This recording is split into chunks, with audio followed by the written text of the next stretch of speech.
Crónicas de guerra. La verdad de los kamikazes.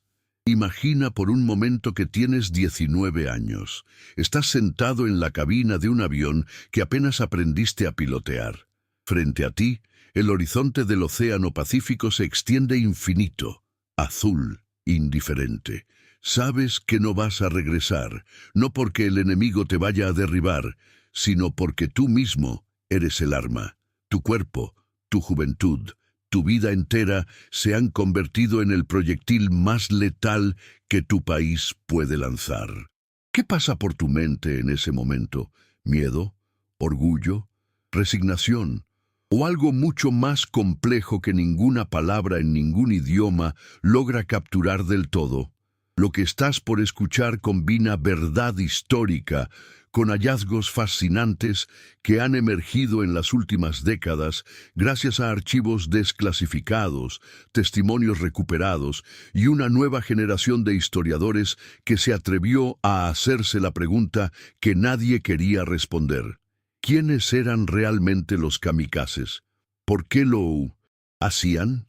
¿Y qué nos dice eso sobre la naturaleza humana en los momentos más extremos de la historia? Porque lo que te contaron sobre los kamikazes, casi con certeza, no es la historia completa.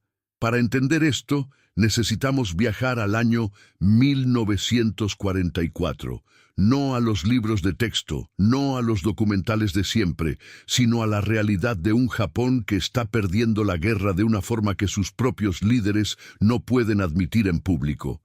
Hagamos un paso atrás, todavía más amplio, porque sin contexto, los kamikazes parecen fanáticos incomprensibles. Y esa es exactamente la narrativa que durante décadas se impuso en Occidente. Hombres lavados de cerebro, suicidas religiosos, fanáticos irracionales. Pero los archivos cuentan una historia diferente, mucho más humana, y por eso mucho más perturbadora. Todo comienza el 7 de diciembre de 1941. Ese día, 233 aviones de la Armada Imperial Japonesa despegaron desde 6 portaaviones ubicados a unos 450 kilómetros al norte de la isla de Oahu, en el archipiélago hawaiano, lo que hoy es el estado de Hawái, Estados Unidos. Su destino, la base naval de Pearl Harbor. El ataque duró aproximadamente 2 horas. Cuando terminó, 2.402 estadounidenses habían muerto, casi 200 aviones habían sido destruidos y 4 acorazados yacían hundidos en el fondo del puerto.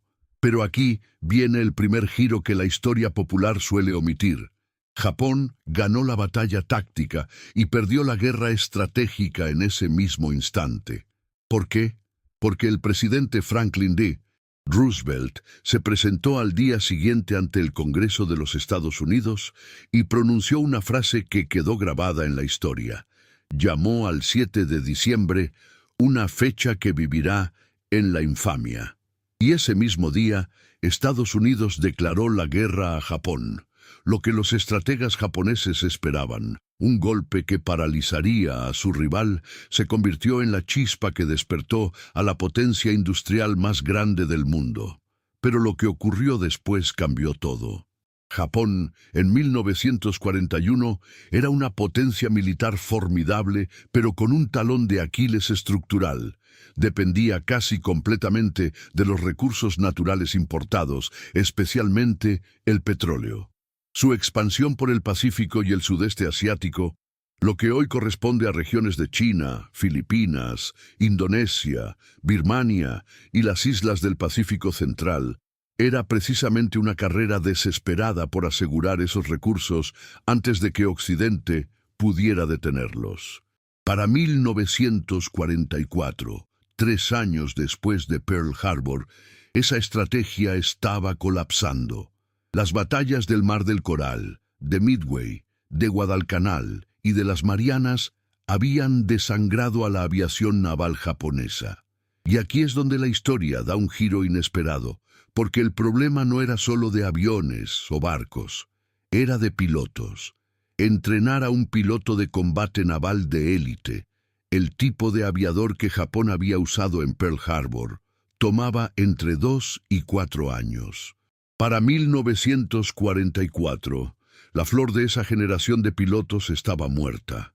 Los que quedaban eran jóvenes con apenas semanas o meses de entrenamiento, enfrentando a aviadores estadounidenses cada vez más experimentados, en aviones cada vez más avanzados. La masacre aérea conocida como el Gran Marianas Turkey Shoot, la gran caza de pavos de las Marianas, en junio de 1944, fue el momento en que la realidad se hizo imposible de ignorar. Japón perdió casi 300 aviones en un solo día. Estados Unidos perdió 29. Es en ese contexto de desesperación estratégica donde nace la idea que va a cambiar nuestra historia. El hombre al que la historia asigna la autoría de la táctica kamikaze es el vicealmirante Takijiro Onishi. Era un oficial brillante, pragmático, y en octubre de 1944 se encontraba en Filipinas, en lo que hoy es Manila, aproximadamente 12.000 kilómetros al oeste de la costa californiana, con un problema que no tenía solución convencional. ¿Cómo detener la flota de invasión estadounidense que se acercaba para reconquistar las islas con aviones piloteados por jóvenes sin experiencia suficiente para sobrevivir a un combate normal? Onishi llegó a una conclusión fría, calculada y en cierta forma brutal en su lógica. Si estos pilotos iban a morir de todas formas en combate, ¿no sería más eficiente convertir su muerte en un arma deliberada? Un piloto inexperto con un avión cargado de explosivos que impacta directamente sobre un portaaviones es exponencialmente más efectivo que ese mismo piloto intentando un bombardeo convencional que probablemente fallará. Pero aquí viene el descubrimiento que lo cambia todo, confirmado tanto por los archivos como por la arqueología del período. Onishi no inventó el concepto de la muerte como arma. Lo que hizo fue sistematizarlo, darle nombre, estructura y, crucialmente, envolverlo en un marco cultural que lo hacía no solo aceptable, sino honorable dentro de la cosmovisión japonesa de la época. El término kamikaze tiene una historia de más de 600 años antes de la Segunda Guerra Mundial. En japonés, las dos palabras que lo componen son kami, que significa Dios o Espíritu Divino, y kase, que significa viento, viento divino. El término nació en 1281, cuando la flota mongola del Kublai Khan, la armada de invasión más grande que el mundo asiático había visto, estaba a punto de conquistar Japón. Según las crónicas japonesas, en el momento más crítico, 2 tifones devastadores destruyeron la flota invasora. Para los japoneses de esa época, no fue el clima. Fue la intervención de los dioses protegiendo su tierra sagrada. Fue el viento divino. Onishi eligió ese nombre con precisión quirúrgica. No estaba reclutando suicidas. Estaba, desde su perspectiva y desde la perspectiva cultural de su tiempo, convocando a una nueva generación de vientos divinos para proteger Japón de una invasión que, en su mente, amenazaba la existencia misma de la nación y del emperador. Figura que en aquella época no era solo un líder político, sino literalmente una deidad viviente según la doctrina oficial del Estado japonés. Y aquí es donde la historia se complica de una manera que los libros de texto occidentales rara vez exploran en profundidad. ¿Cómo reaccionaron los jóvenes japoneses cuando se les presentó esta opción?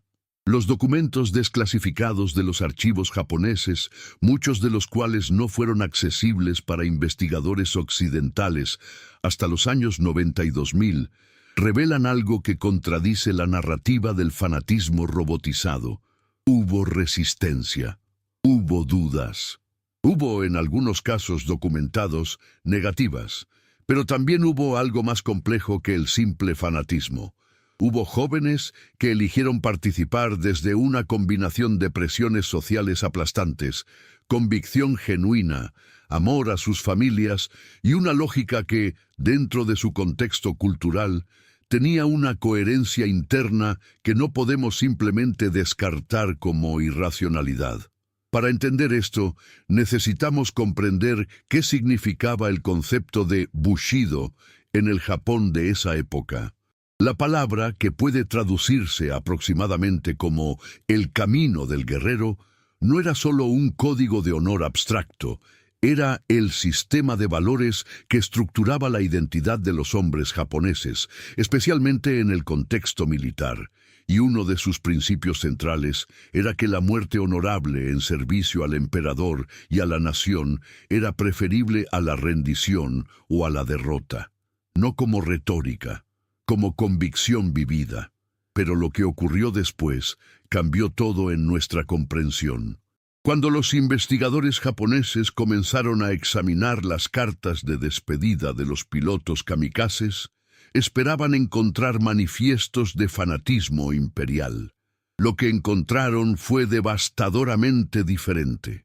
La gran mayoría de esas cartas no hablan del emperador, no hablan de gloria militar, no hablan de victoria, hablan de madres, hablan de arroz recién cocido en casa, hablan de cerezos en flor y de primaveras que no van a ver.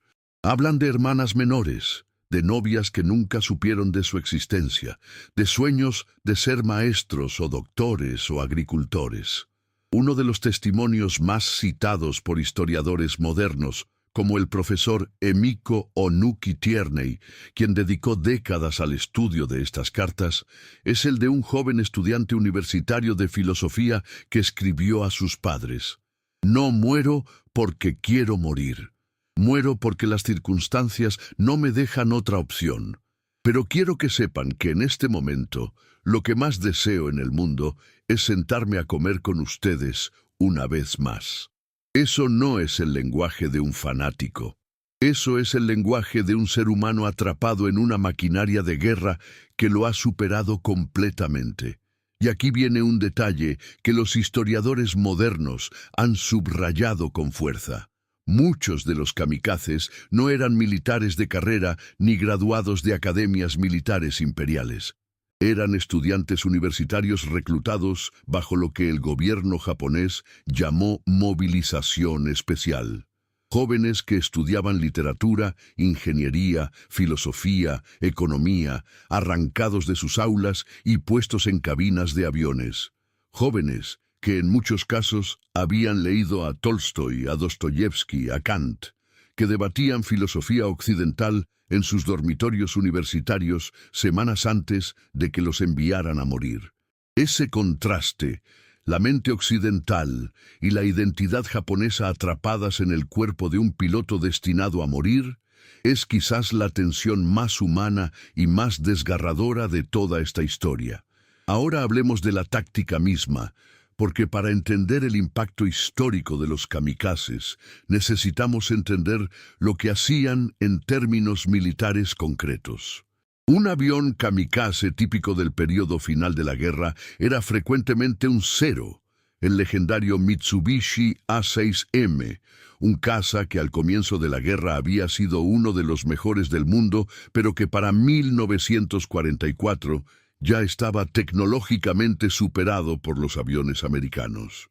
El Zero tenía una envergadura de aproximadamente 12 metros, podía alcanzar velocidades de casi 500 kilómetros por hora en picada, y cuando se le añadía una carga explosiva de entre 200 y 500 kilos, se convertía en un misil dirigido por un ser humano. La efectividad táctica fue real y perturbadora. Los kamikazes hundieron o dañaron gravemente más de 400 buques de guerra estadounidenses entre octubre de 1944 y agosto de 1945. Aproximadamente 4.900 pilotos japoneses murieron en misiones kamikaze. Del lado estadounidense, los ataques mataron a aproximadamente 4.700 marineros y hirieron a más de 4.800. Pero aquí es donde la historia da otro giro inesperado. La efectividad táctica de los kamikazes tenía un límite estructural que sus propios comandantes reconocían en privado, y ese límite era matemáticamente brutal. Estados Unidos estaba produciendo aviones, barcos y marineros más rápido de lo que los kamikazes podían destruirlos. Por cada portaaviones dañado, la industria naval estadounidense lanzaba 2 más. Por cada escuadrón de aviones destruido, llegaban 3 de repuesto. La táctica kamikaze era militarmente efectiva en términos de impacto por ataque. Era estratégicamente suicida, nunca mejor usada la palabra, en términos del arco total de la guerra. Hoy sabemos, gracias a los archivos del Estado Mayor japonés, desclasificados en los años 70 y 80, que los propios generales y almirantes sabían que la guerra estaba perdida al menos desde mediados de 1944. La táctica kamikaze no era un plan para ganar la guerra. Era algo diferente y en cierta forma más perturbador. Era un intento de infligir suficiente daño al enemigo para que la invasión de las islas principales de Japón fuera tan costosa en vidas estadounidenses que los aliados aceptaran una paz negociada en lugar de una rendición incondicional. Detrás de esa lógica estaba el terror específico a lo que una rendición incondicional significaría: la abolición del sistema imperial, la posible ejecución del emperador Hirohito y la desintegración de la identidad cultural y política que los líderes japoneses consideraban la esencia misma de su civilización. En ese sentido, los kamikazes no eran solo un arma, eran una forma de negociación, una apuesta desesperada. Un intento de comprar tiempo y elevar el costo de la victoria aliada hasta un punto insostenible. Y aquí viene la pregunta que durante décadas los historiadores han debatido con intensidad creciente. ¿Estuvo a punto de funcionar? La respuesta es incómoda para ambos lados de la historia. En la primavera de 1945, durante la batalla de Okinawa, que tuvo lugar en la cadena de islas que hoy constituye la prefectura de Okinawa, a apenas 500 kilómetros al sur de la isla principal de Kyushu, los kamikazes alcanzaron su nivel más devastador. En esa campaña lanzaron aproximadamente 1.900 ataques contra la flota aliada. Dañaron o hundieron más de 400 barcos, mataron a más de 5.000 marineros estadounidenses, y generaron en el alto mando aliado un nivel de preocupación que los documentos de la época reflejan con claridad. Los planificadores militares estimaban que una invasión de las islas principales de Japón, la Operación Downfall, como fue bautizada, podría costar entre 250.000 y 1 millón de bajas estadounidenses, más decenas de millones de bajas japonesas.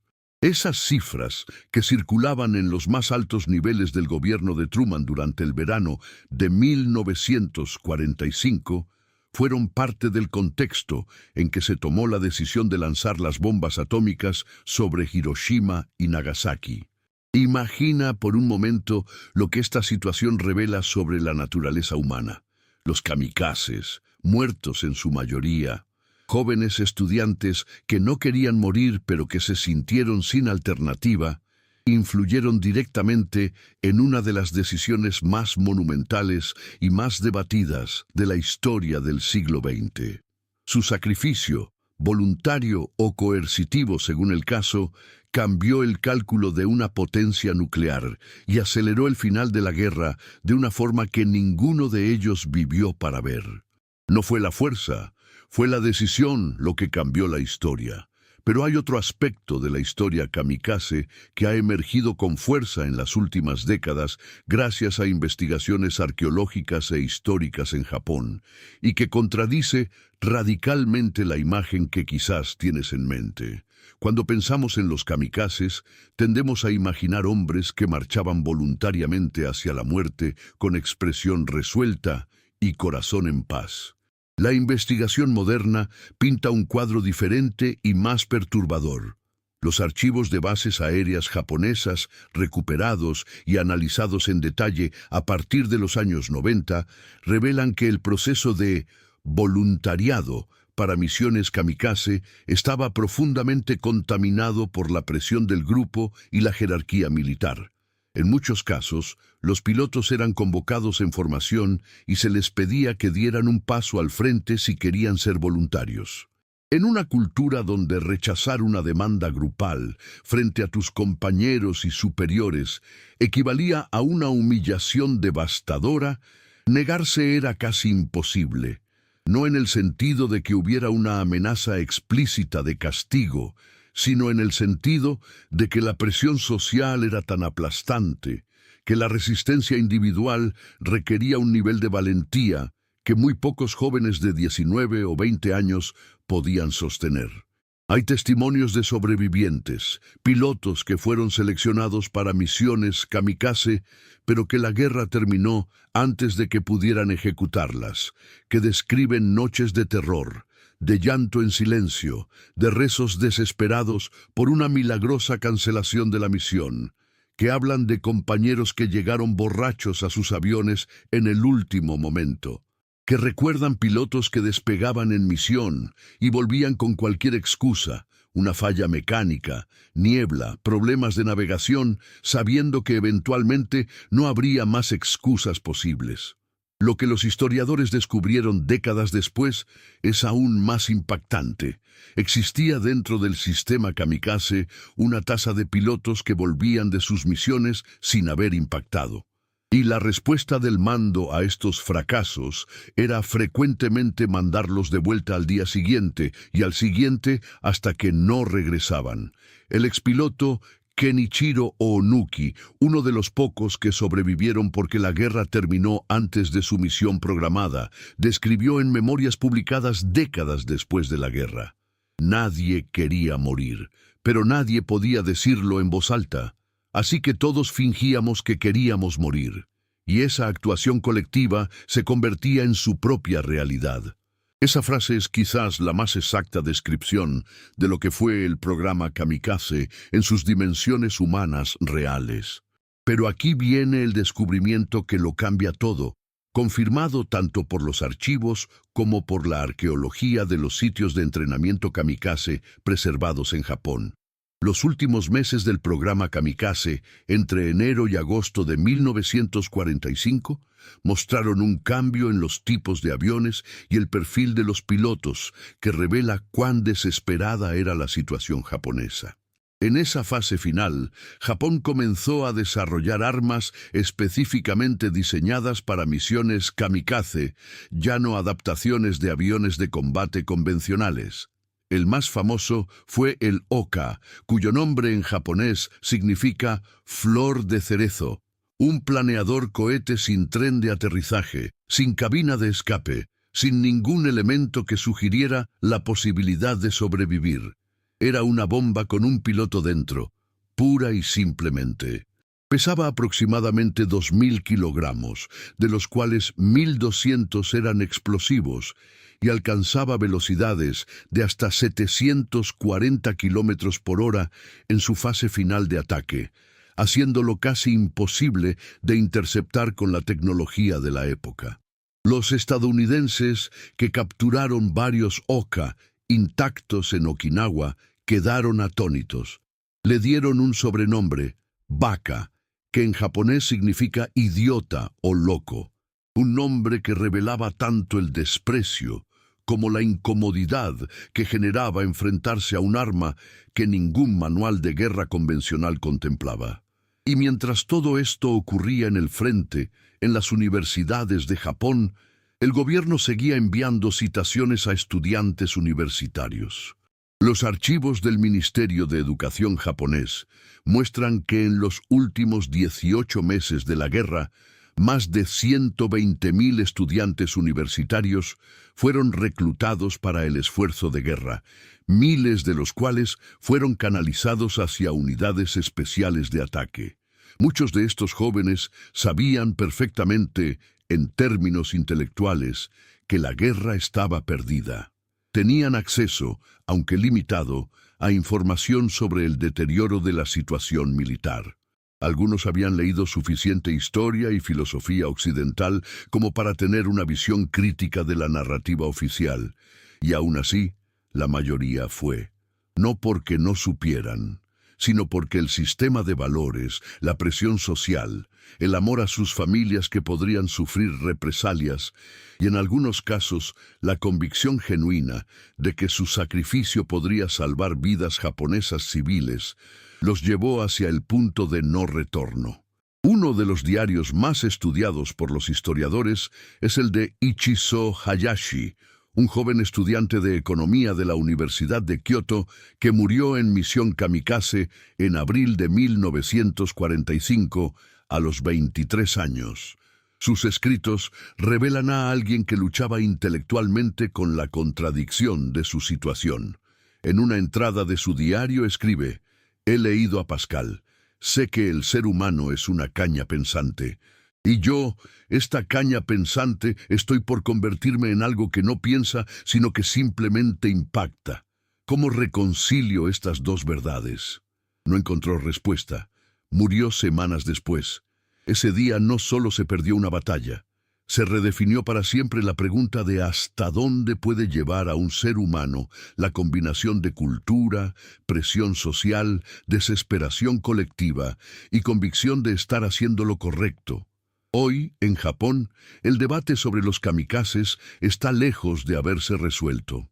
Existe en la ciudad de Chiran, en la prefectura de Kagoshima, en el extremo sur de la isla de Kyushu, aproximadamente a 1000 kilómetros al suroeste de Tokio, un museo que fue durante décadas un espacio de homenaje casi acrítico a los pilotos kamikazes.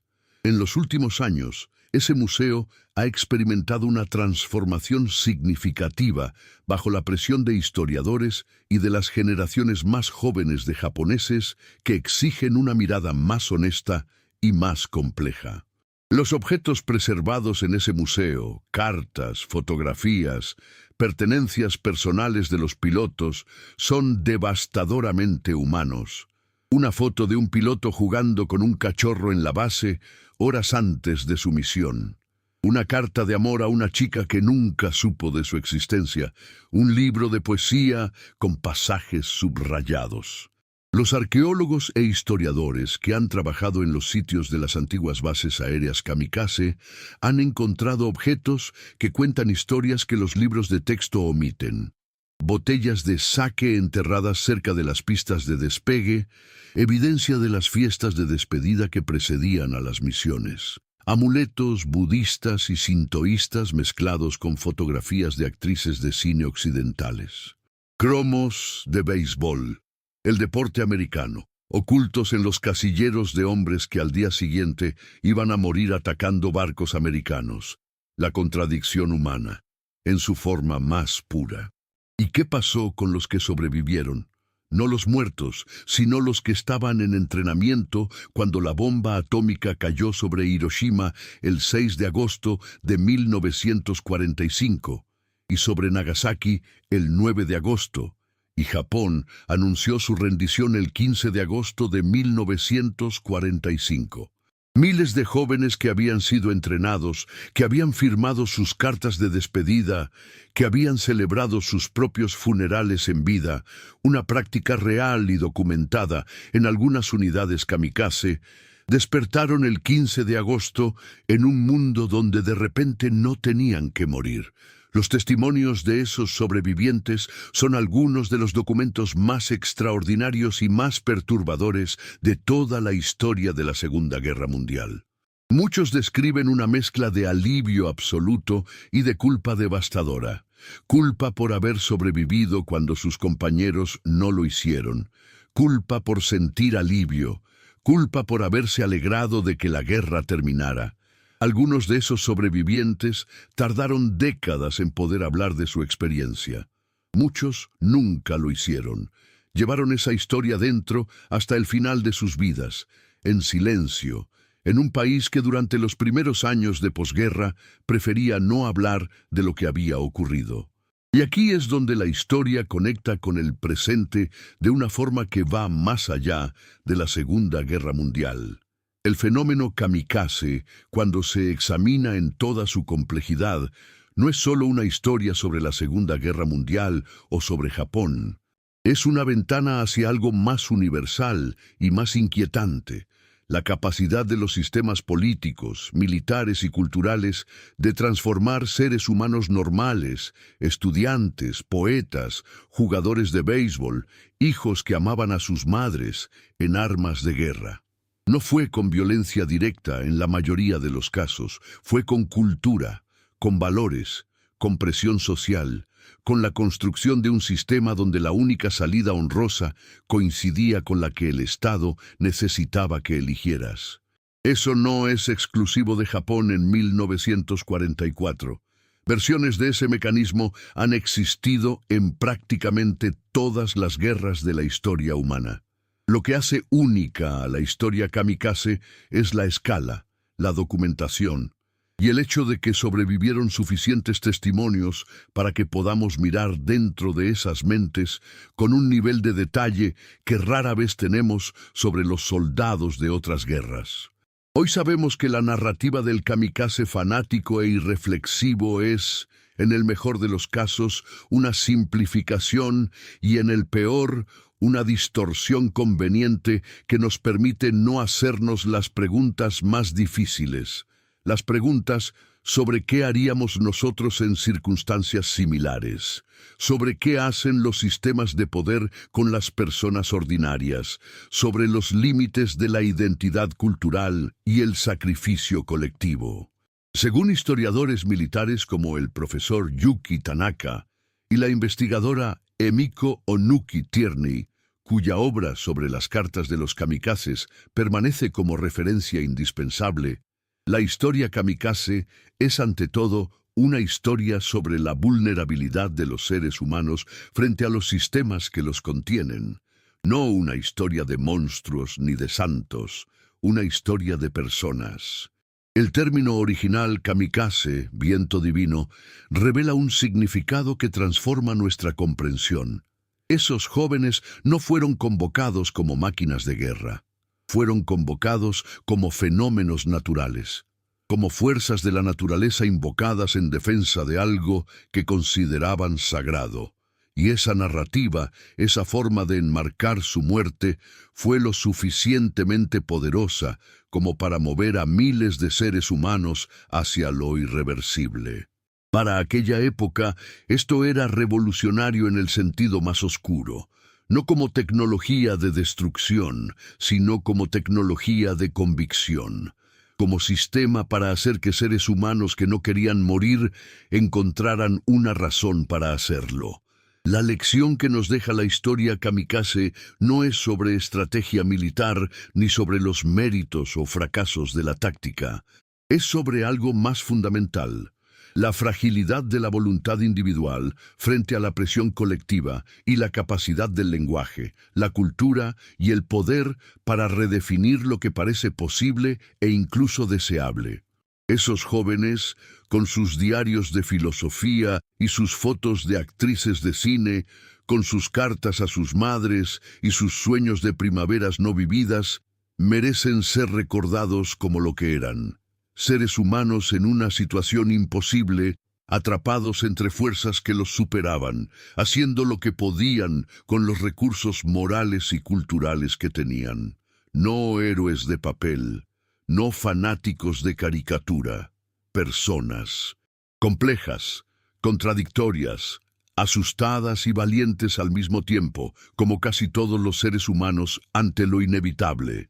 Si esta historia cambió la forma en que ves la guerra o la forma en que ves a quienes mueren en ella, compártela. Porque lo que acabas de escuchar no suele enseñarse en los libros de historia convencionales, y entenderlo, entender de verdad lo que fueron los kamikazes más allá del mito y la caricatura, nos dice algo sobre nosotros mismos que vale la pena conocer.